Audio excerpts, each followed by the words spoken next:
International travel can be quite an experience. I still remember my first trip, all the way to Israel. I had my passport, clothes, camera, and of course, American Express traveler's checks. I knew that if they were lost or stolen, they would be replaced. I knew this because the TV commercials told me so. I didn't leave home without them.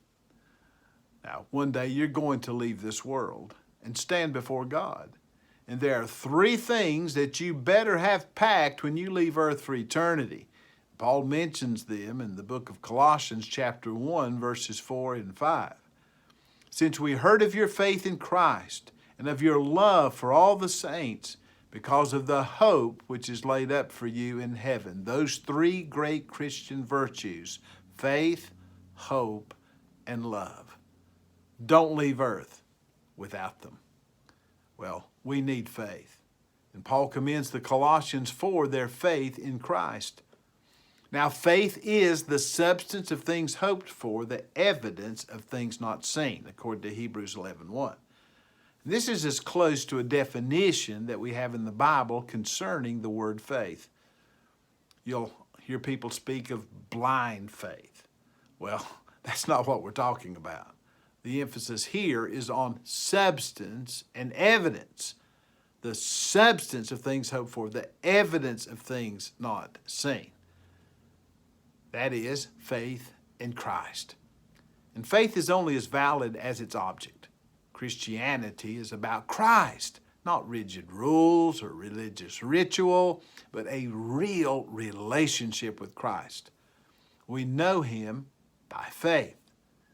But without faith, it is impossible to please Him, to please God. For he who comes to God must believe that He is a rewarder of those who diligently seek Him. Hebrews 11:6.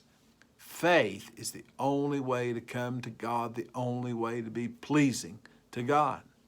So we need faith. Don't leave earth without it. But also we need hope. And so Paul writes of the hope which is laid up for you in heaven. Romans 8 verses 24 and 25 add this. For we are saved in this hope.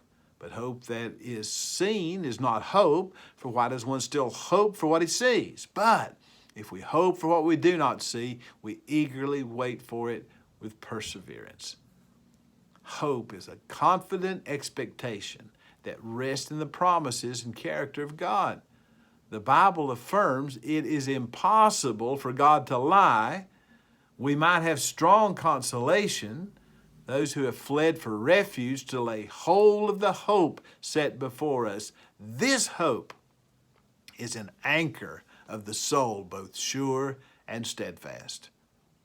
Hope, then, is a refuge from the troubles of life and an anchor in our storms. It is the hope laid up for you in heaven, Paul describes it. Heaven's treasures are guarded by God. This is the promise that death does not get the last word. Don't leave earth without faith and hope, but also we must have love. And so the apostle notes the love that we have for all the saints. John said this in 1 John 4:8, he who does not love does not know God, for God is love. Love is the essence of who God is. And you might as well command the sun not to shine as to stop God from loving. And then His children are going to bear His family likeness. The Great Commandment summarizes our obligation as believers to love God with all of our being and to love our neighbor as we do ourselves. It is good to say to someone that we love them. We ought to do that. Having warm feelings is fine. We should.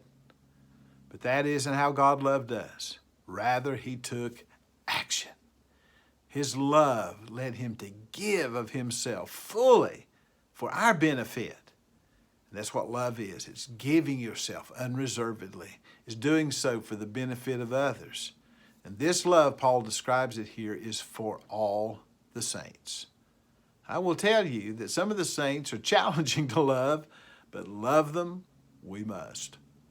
Faith, hope, and love. Don't leave Earth without them.